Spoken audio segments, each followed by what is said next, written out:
Good day to all science students. In this video lesson, we are going to discuss now the day 3, the parallel circuit diagram. This is under Science 9, Term 1, Week 6.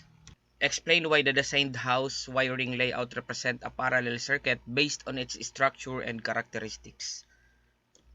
Demonstrate cooperation while working with group members in completing the circuit design and construct a clear and accurate parallel circuit diagram showing correct branches, loads, junctions, and the direction of current flow. Okay, this is the activity that you are going to do. Design a safe and reliable house wiring plan.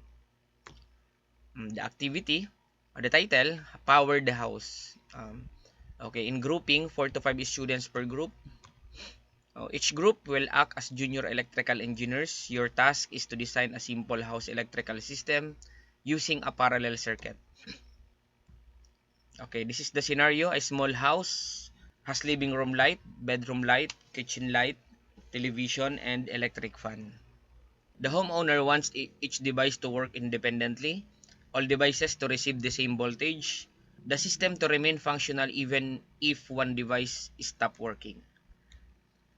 So for part A, draw the circuit plan. On a Manila paper or cartolina, draw a power source. Connect all appliances using parallel branches. Show direction of current flow. And clearly label the power source, branches, loads, lights and appliances, and junctions. For part B, explanation, oral presentation, 2 to 3 minutes. Explain why your design is parallel. Explain why your design is a parallel circuit. What will happen if one appliance is removed?